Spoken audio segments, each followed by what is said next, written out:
Welcome, travelers. Welcome to the DIY Toycast. I'm your host, Gordon, here with my co-host, Brett.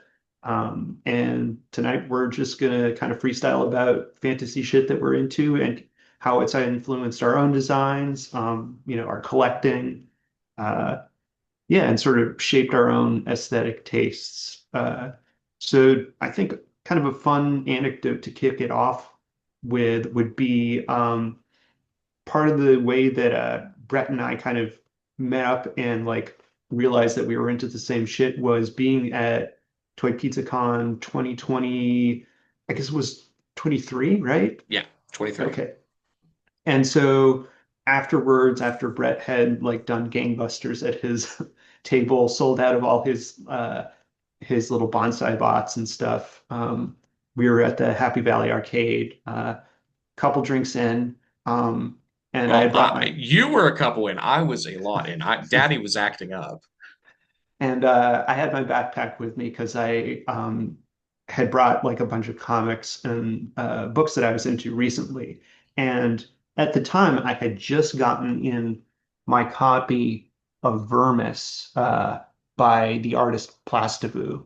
The sacred texts. Yeah, Brett's got his copy too. And uh, I was a super hardcore like Dark Souls fan. Actually, like one of the other like core experiences for me at the very first Toy Pizza Con was them showing off the prototypes for the Dark Souls Mega Oh Merge yeah. figures Oh yeah. of Solaire and the Black Knight. And actually, originally, when I designed my Curse Knight figure, uh, his hand was closed to the point where he held the Black Knight sword because I Oh, hadn't perfect. I hadn't had a sword yet.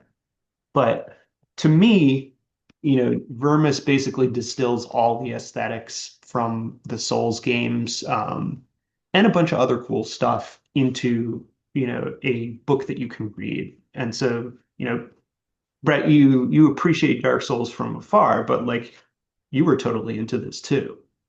Oh yeah. I mean, I'm very much more into like the 8-bit turn-based RPG stuff. I'm a real big fan of that era.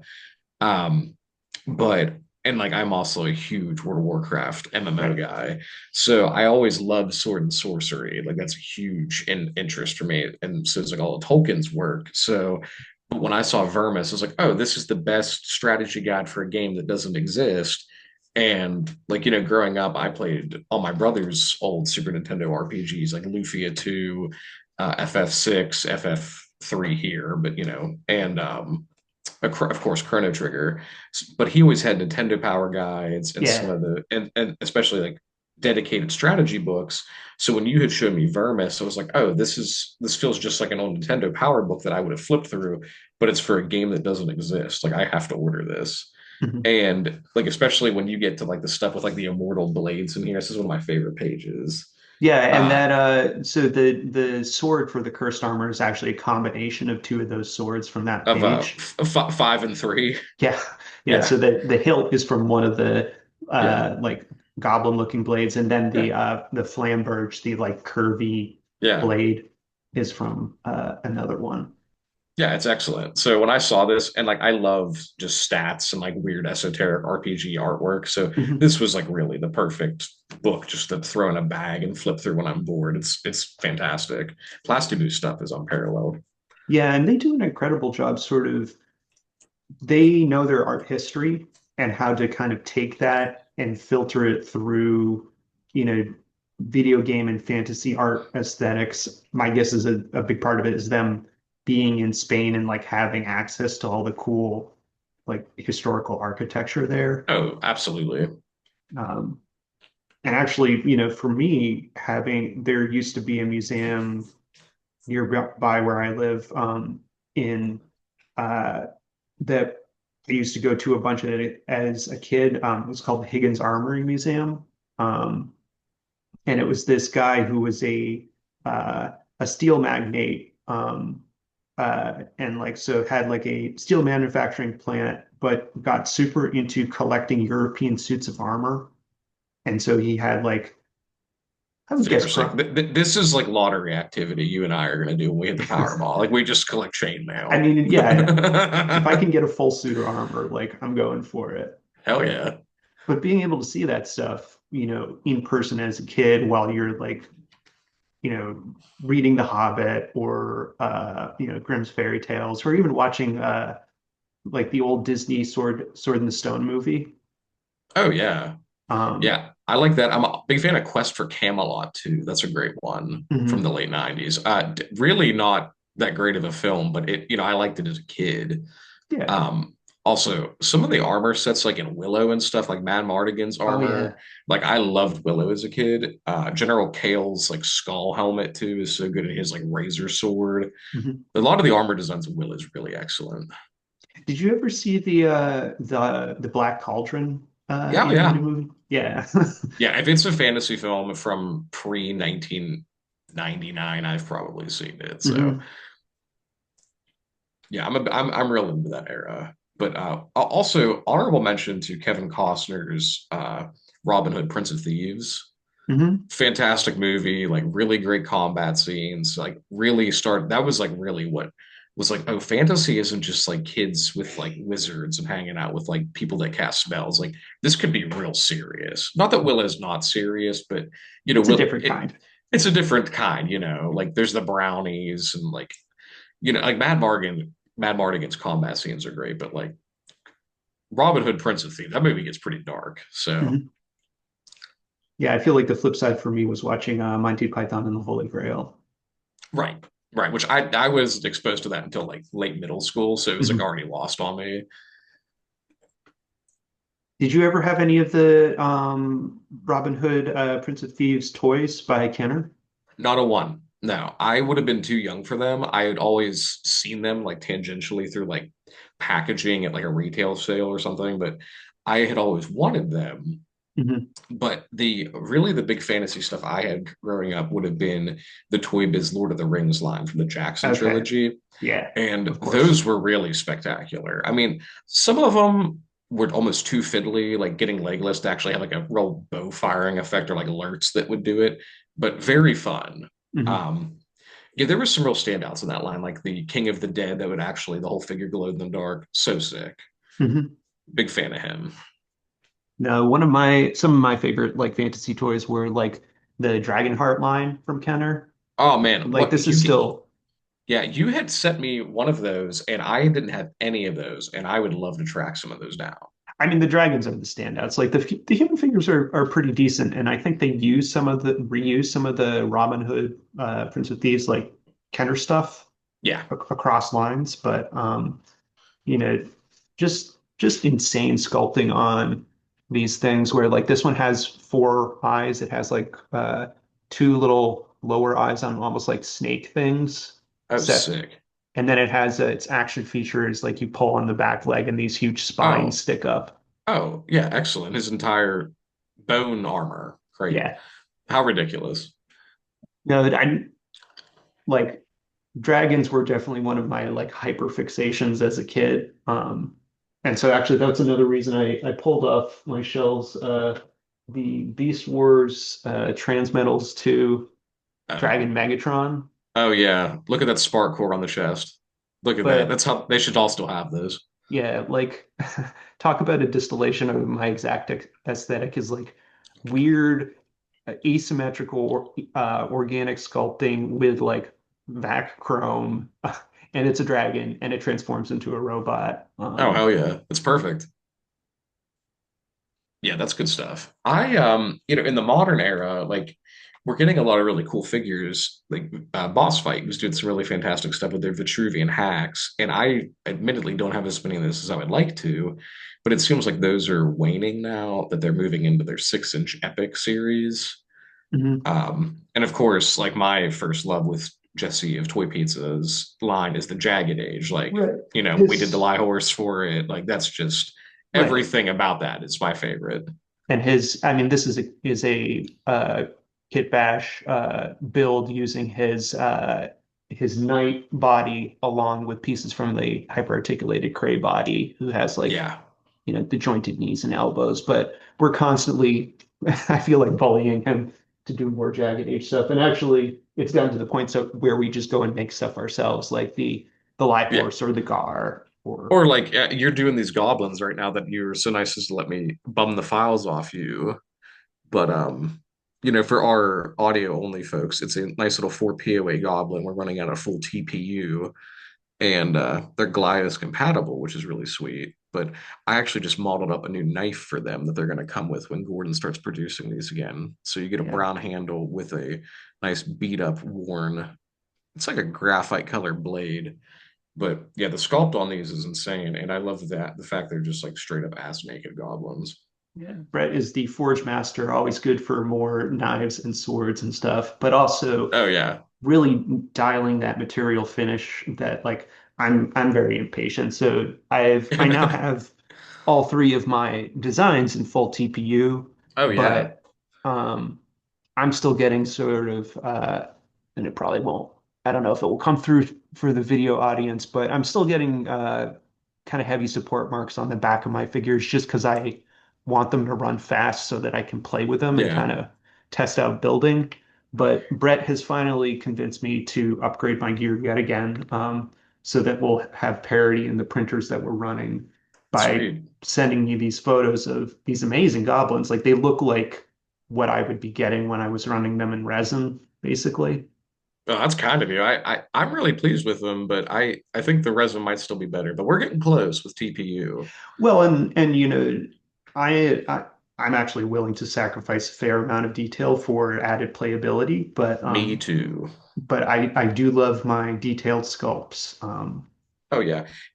That being said, if you ever want to send me your revised cursed armor Mantessa, I can test it while I still have Yeah, yeah, that I teal may end up filament, doing that. which would be sick. So I could also just have a big teal cursed armor. But not that I That's don't love this specter that you gave me. This is really my favorite with the Vampire Lord Glowhead. This figure's so fucking sick, dude. yeah, I He think lives on my desk. I want to go back and once I get sort of the material stuff dialed in, I want to do some with the updated this colorway. Oh The yeah. after seeing Nobby Wood's art that he did for me on Yeah, commission, that's like so I'm like sick. I, I'm into it. I want to do a bunch more in that colorway. Yeah, you should. You definitely should. That's good stuff. That really made me think that whenever you did that full black cursed armor, because I know that sculpt just craves paint, but whenever I had first seen that in a non-contrast color was just straight black, it really reminded me of some of these old Warcraft designs for the Oh Death yeah. Knights, Hmm. which for those that aren't versed in World of Warcraft and total mouth breather RPG stuff, they're unholy knights raised into undeath by the Lich King. But I always love that they can be anybody. They're not just human. Like the dwarves are raised up in undeath, or like the elves are raised in undeath. So I was always a big fan of Wrath. That was always my favorite expansion. But Well, and what's cool now that oh, here I we go. have Here's my the org. oh, that's Yeah, sick. yeah, it's so badass. It's We're like gonna the I Tauren. love his eyeshadow. It reminds me of like the I don't know, the Dungeon Synth bands. Oh yeah, like it looks like corpse paint. Yeah, it But does. yeah, it's funny. It always does look like that. But the eye markings for that when they did it in the game, it was referenced to supposed to look like metal guy corpse paint. Mhm. But the reason they did that was because in the actual lore of it, there was a group called the Cult of the Damned that was just like this necromancy cult that was obsessed with worshiping the liches and all these Mhm. different undeath magi. So they would put on corpse paint to make it look like the people they were worshiping in lore, which is hilarious. Mhm. That's awesome. Yeah. But yeah, when I had seen the all black cursed armor, I was like, oh, dude, this looks like a Death Knight. It just needs like a really bright, icy wash on it. It'll totally knock that I mean, out. what we could do is like we could run it in that teal TPU and then you could dry brush black over it so you get like a blue underglow or something. Oh yeah, I mean, I really think just doing it in black, like full black TPU with like a glossy glitter blue ice paint, or even Mhm. just a spray, I think would work really Yeah, good too doing to like give it that that frost effect. overspray that I did Like on the how, Light Horse. Exactly. Yeah, something like that just to mess with. I think that would be really, really fun. And I mean, you and I are both swimming in black TPU, so it's not like it would be a big deal to test them out. Excuse me. But yeah, I think that would be absolutely fantastic. Yeah, and like the fantasy aesthetic is actually kind of, I would say, what pulled me into doing a lot of my early custom figures, and then like very early 3D printing stuff. Like here on my desk, I have this was a customized, I think it was a core body, and then I stole the head from a Chapman Knight, and then it has marine putty added on top of it because I couldn't get my hands on like green stuff, which is better for detail. So it's kind Right. of blobby shapes, but I went back in and like made a soft goods tabard, used some twisties for the like cross straps and stuff. And so this is like the elite knight armor from Dark Souls 1. And so one of my first customs, once I actually got my hands on a resin printer, was going back and doing a revised version where I found an existing STL that someone had made. I think they might have even just ripped the model from the game. Right. And I went in and like cut off the head, cut off the shoulder pauldrons, shin guards, and knee pads, and sort of made custom pieces to add on to. This is one of the Soto Kamen Rider base bodies. Yeah, the day we met at Sweet Pizza, you showed me that and your Bloodborne guy, and I was just blown away. I was like, "Oh my God, these are incredible." Yeah, I mean, this was not my sculpting work at the time. I did a little refining. Well, and that's so. I mean, I think that's totally fine. I mean, you're just pulling them for your own pleasure, and I think that's like there's something so fun. It's just like playing with Legos at a different scale. You know what I mean? No, and I feel like doing stuff like this early on, I learned a lot from. Oh yeah, And it's absolutely. it's sort of the same thing of like doing conversions of figures or doing head swaps when you're starting out customizing is way easier and more attainable than being like, I'm gonna fully strip the figure down, do a complete repaint, and like sculpt on it with green stuff. Like that's kind of a recipe for frustration. Oh yeah, I that's a labor of love that I don't have the time for, unfortunately. But I really enjoyed what you did with that Bloodborne, that Hunter you did too. That was really good. Yeah, and you've done some cool customs too, like your Aegis Station sort of stand-in for yourself using doing a acid rain kit bash, right? Yeah, it was acid rain parts. I don't have him on hand. He's down in the station, but Hmm. he used a oh gosh, he was three different acid rain figures kit bashed together, and then a Joy Toy Battle for the Stars, or it was either Battle for the Stars or Dark Source. I can't remember the sub theme, but it was one of their like generic spacer helmets, and it Hmm. fit perfectly on one of the ski mask kits that Acid Rain has. So, and I always like just being like some random spacer dude with like a concealed face and a helmet. Like I think that's so cool. So, yeah, that was my like little avatar guy forever.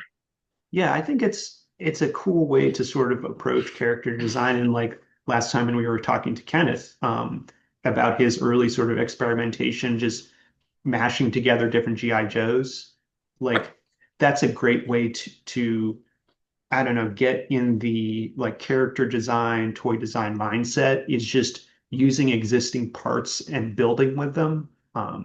Which is, Yeah. that's what makes Clios so great, Oh, is they all come sure. apart and go together, and so you can make all sorts of weird shit. Yeah, I mean that was what I was doing from my earliest memories with like Lego. You Mhm. know, as soon as Star Wars hit, it was like, oh, sick! I can make myself as a Jedi, and then you just some random smiley face on the jet on the Qui-Gon Jinn outfit and short hair, and oh, great! Now I'm a Jedi. Mhm. Or like Bionicle came, and then it was just oh, whatever insane robot characters can I make? And then, of course, as time went on and I got way more into Star Wars throughout the ages of like Clone Wars and things like that, I was always chopping up and making different. units or custom characters. So it's always kind of been ingrained in stuff I was interested in. But fantasy never really lent itself as an option except for Lego until, I'm in my 30s now. So now we're catching up on it. Yeah, it's funny. I was always so reticent to like go in and break my toys to try to customize them. Yeah, Especially because a lot of the stuff I was collecting was either Transformers or like Japanese stuff. I'm like, right. I don't know if I can get this again.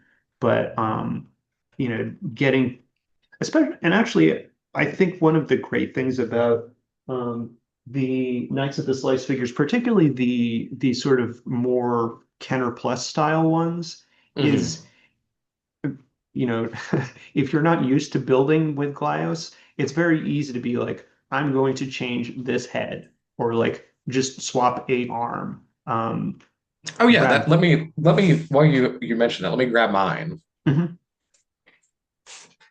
And actually, just to kind of keep things going, that's something that Cool Cat Toy Co. Grant abides by sort of in a lot of his figures. So, for example, I have Grant's Grimhorn, which Oh, is he's very great. similar to a lot of what Jesse does in that, it has shoulder cuts, waist cuts for the legs, then a boot cut, and then cuts sort of by the elbows. And so, for example, I could take, the arm off this Grimhorn figure very carefully because I don't want to break Grant's hand cast figure. Um, but I think it does come apart. Yeah, there we go.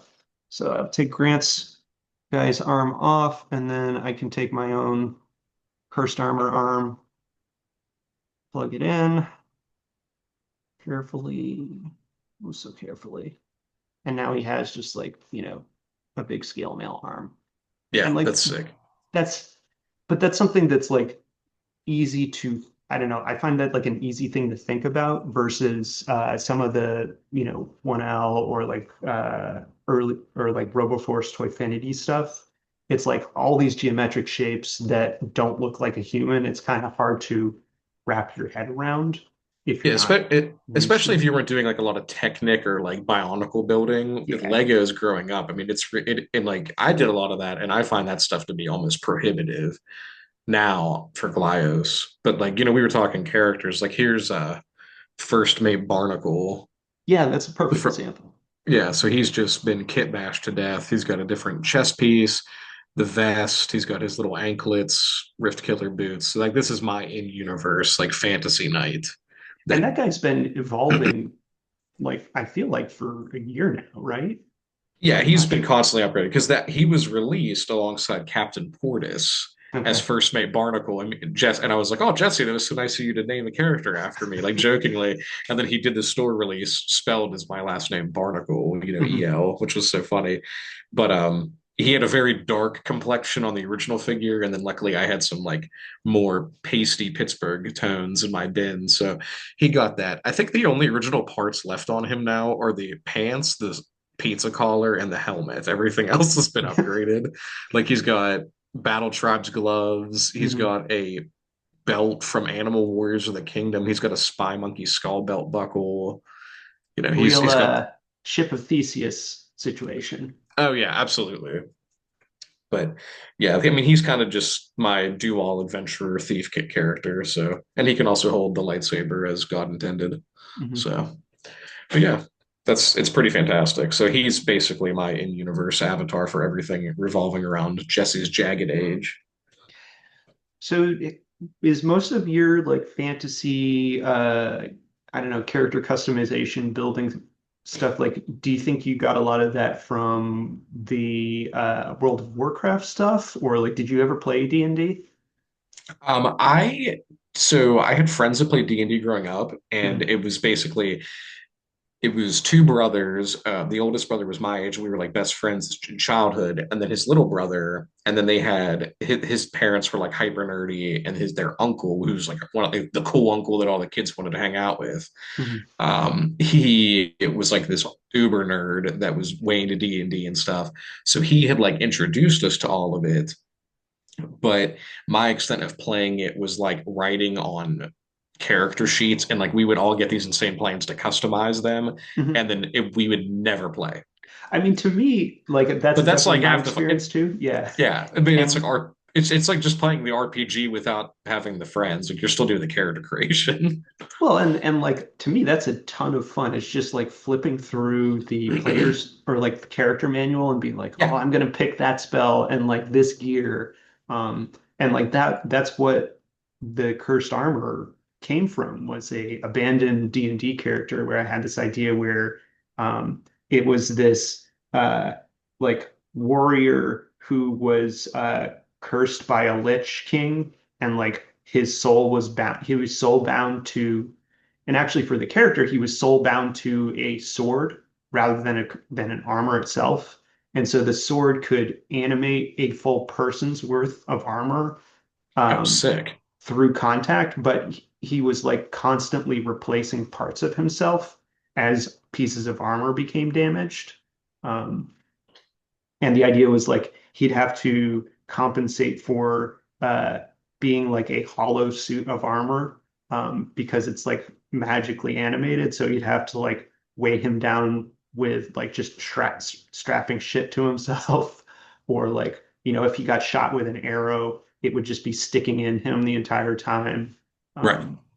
And so I had, of course, did all this lore building. Never Oh, got that's to the play with best. it. That's the well. I mean, you're doing it now. Like you're Yeah. playing with it, actually producing the figures, which is so sick. Um, but yeah, I mean, when it wasn't like scribbling in D&D, things like that, it was playing a lot of Oblivion on Mhm. 360, and then getting into WoW, which was just RPG nerds paradise. You know what I mean? Just every character, you could write all this lore and backstory through add-ons, and Mhm. like me and my friends usually played on an RP server. So Mhm. granted, even if we didn't participate in role play, like the characters and the people there took it so much more seriously, and it felt more like a universe that you were living in, as opposed to guys that were just raid logging and showing up and like griefing you and killing you in role PvP. Which Yeah, like that I was like that too. I like that too. Like I like some toxic gameplay as well. But mhm. yeah, That was my those experience in Dark Souls, is if you see another human player, they'll be like sprinting towards you, yeah, parry whatever you try to do, and then stab you in the gut for like crit. yeah. But yeah, I mean, most of my love for current fantasy comes from Warcraft. I don't Mhm. really love the modern era of it. I've kind of fallen out of favor with where it's at. But like, I love the classic stuff they put out.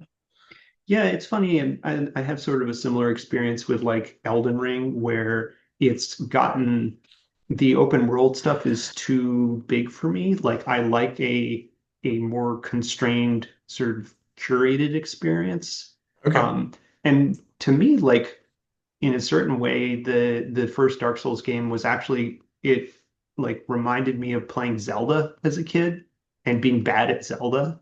Oh Um, yeah, and same. I was like terrible. I'm still terrible. also like how terrifying the Re-Dead are in Ocarina of Time. Oh yeah, Like those are straight up Dark Souls enemies. absolutely. Yeah, early. Oh man, Ocarina of Time. What a monolith of a game, especially Mhm. to experience it in childhood. Like, oh man. Yeah, well, and I mean that's its intended audience.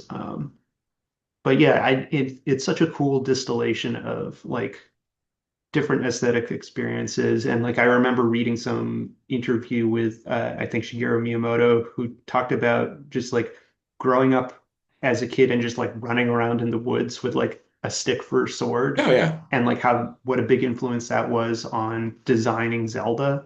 Um, and to me, that's like what, that's part of like the core attraction of fantasy stuff for me, is it gets back to like that little kid shit of like, you know, imagine being a knight or a wizard or whatever, and just like taking whatever household objects you have available.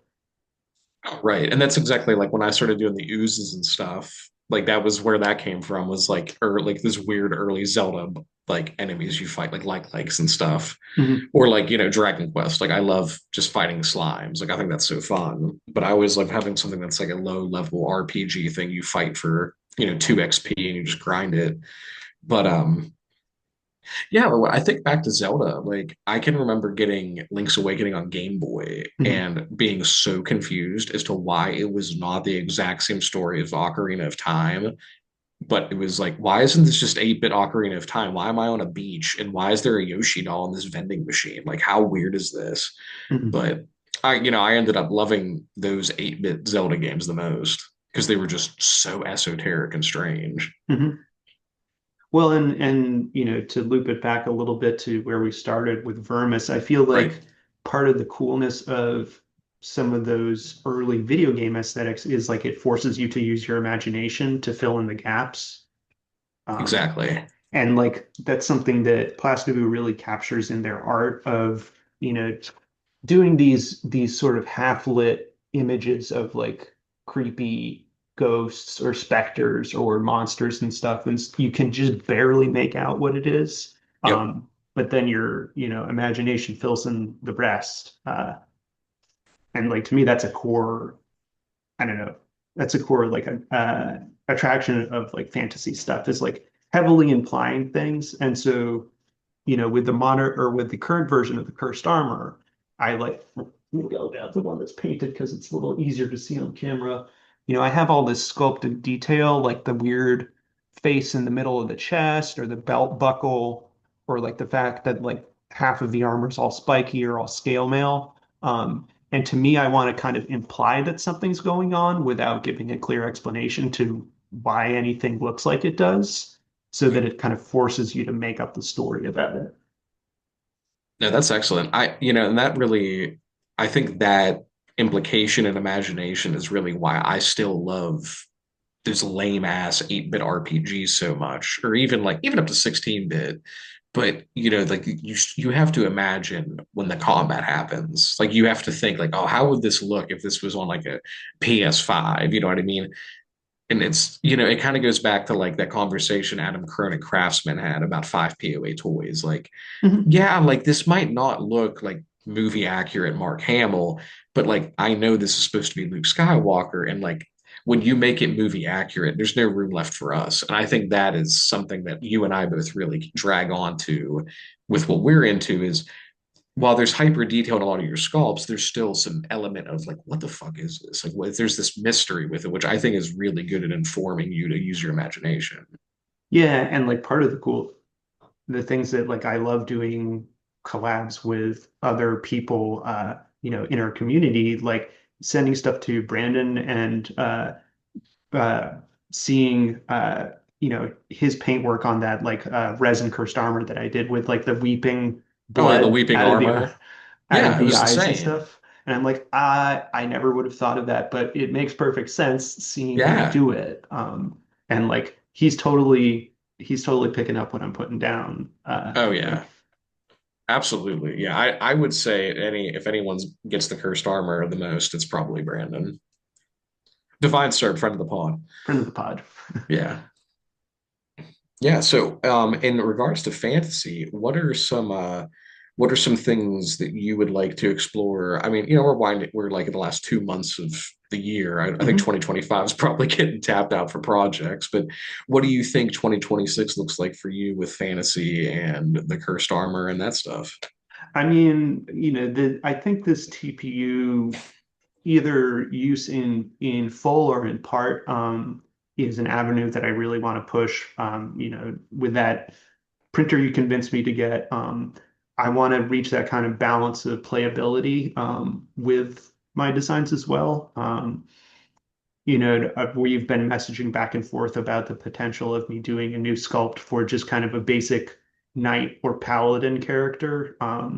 Would go And s- crazy.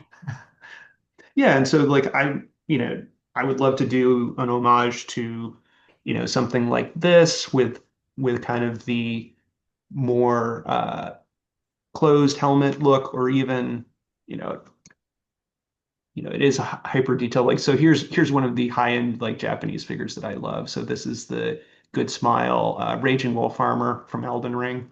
Okay. Um, Yeah, that's but badass.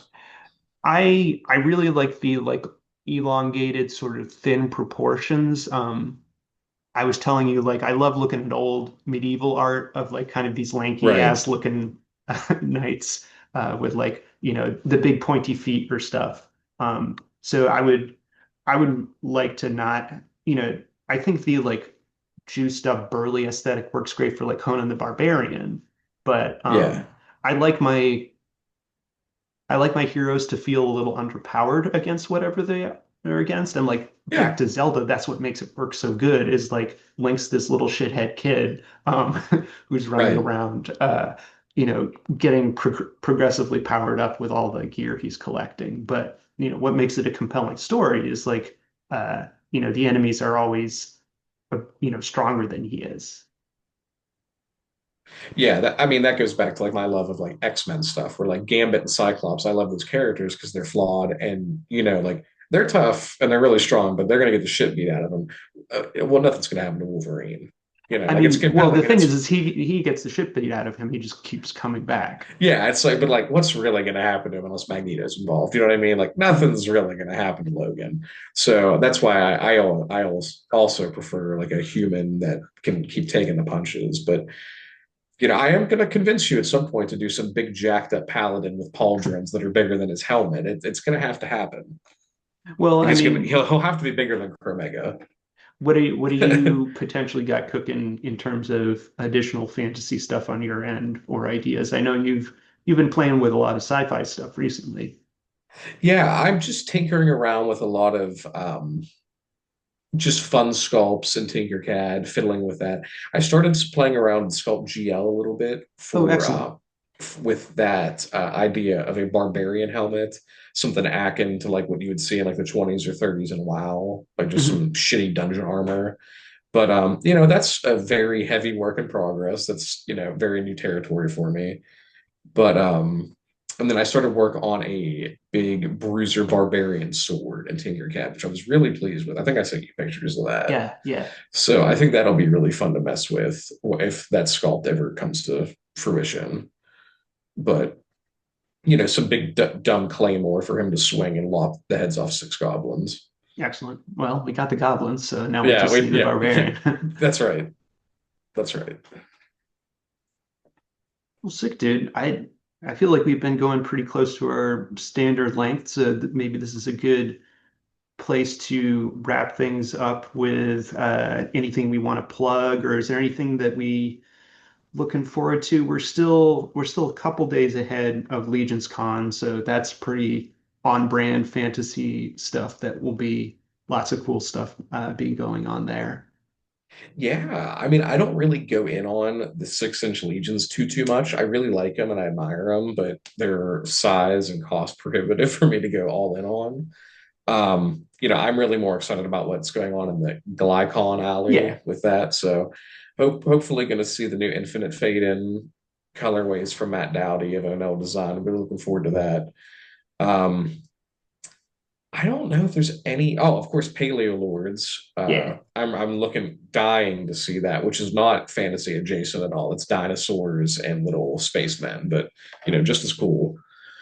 Um, I can't think of too much else that's going to be there that I'm dying to see because everything else that's come out, I bought, you I mean, I'm know? excited to see photos of all the people who do kit bashes and customs and Oh, dioramas. absolutely. You Yeah, know, the diorama scene is crazy. friend of the pod, Brandon will be there walking the floor, potentially muling for Brett and I.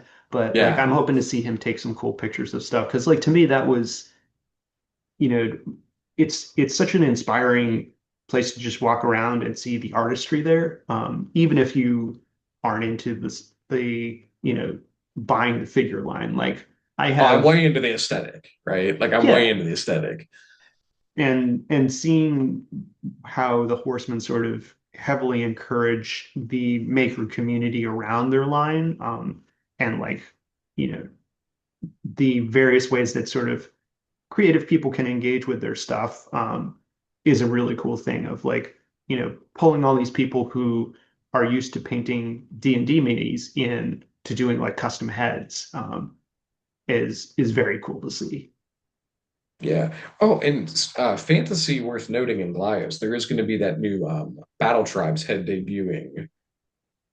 That'll be Oh, that that's knight right. helmet. That Yeah. it's the replacement of the Cyclops. It'll have a Cyclops armored head and then like a knight helmet. That'll be really cool. Yeah. I'm looking forward to that. I don't know that that'll be one I need to get immediately, but I'm hoping for the inevitable War Duke homage. That'll probably be a good one. Hmm. Nice. Well, shall we close things there? And so, Brett, do you want to tell people where they can find you, plug your various sites and Yeah, socials? yeah, absolutely. You can find me at Aegis Station on Instagram and aegisbazaar.bigcartel.com. If anyone's still interested in fantasy stuff after this conversation, we still have some leftovers of Gordon's cursed armor from 413 Fest in my Oh yeah. shop, and the last handful of ooze clops for the foreseeable future in there too on deep discount.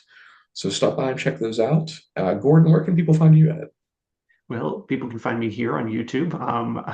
I post the episodes and edit them whenever necessary. And you can also find me over on Instagram at Vladimir the Badimir. Feel free to shoot me a DM or comment on any of my posts, you know, about being into fantasy stuff, being into Common Rider stuff, ask me questions about toys or 3D sculpting or 3D printing. Always happy to chat about this stuff. This is kind of what we're into and why we're here. So thanks, and until next time, catch you later. Bye.